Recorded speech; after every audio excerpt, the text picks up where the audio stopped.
There is a particular kind of person who, when plans get canceled last minute, feels something they are almost ashamed to name: relief. A quiet, spreading relief.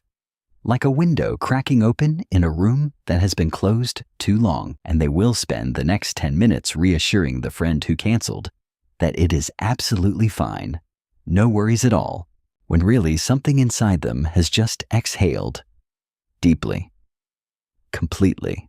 If that is you, stay with me. Because what is happening inside you is far more layered, far more interesting, and far more human than anyone has ever given you credit for. We live in a world that treats outwardness as a virtue. Busyness is worn like a badge. Social calendars are proof of worth.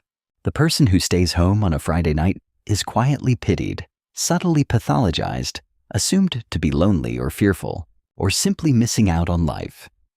But what if that assumption is wrong? What if the person who chooses home is not retreating from life, but rather moving very deliberately toward a particular quality of it? This is not a video about introversion, exactly, though that thread runs through it. This is about something deeper. It is about why certain people feel most alive in stillness. Why home is not just a location for them, but a psychological state. And why understanding this about yourself might be one of the most honest and liberating things you ever do. Let's begin where all of this begins, with your nervous system. Your body at every waking moment is reading the environment. It is scanning for safety, for threat, for the energetic cost of what is around you. And this is not conscious. You do not decide to do it. Your nervous system does it automatically, the way your heart beats without instruction. For people who are neurologically sensitive, the world outside home arrives louder, brighter, and more emotionally dense.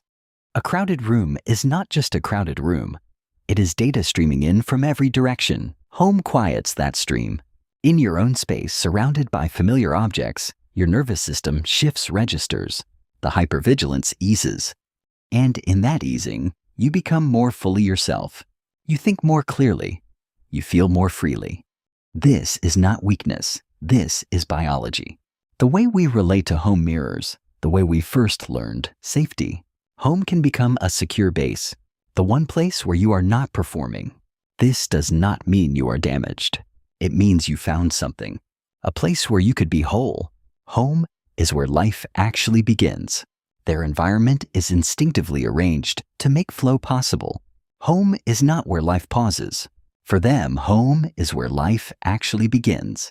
At home, autonomy, competence, and connection are often most alive. The connection point is where people get it wrong most often. Staying home is not the same as loneliness. Solitude is chosen, generative, and for many people essential. The glory of being alone. Your preference for home is not a symptom of something missing. It is a reflection of something present, something intact. There is a version of staying home that becomes avoidance. The question is whether the door is closed for rest or because it feels like the only option. Comparison can quietly distort your sense of what a good life looks like. The peace was real. The comparison interrupted it. The person who loves staying home has developed a sophisticated relationship with their inner life.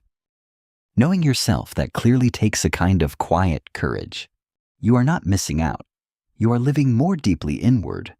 If this felt like something you have carried quietly for a long time, consider subscribing. You can always watch from home,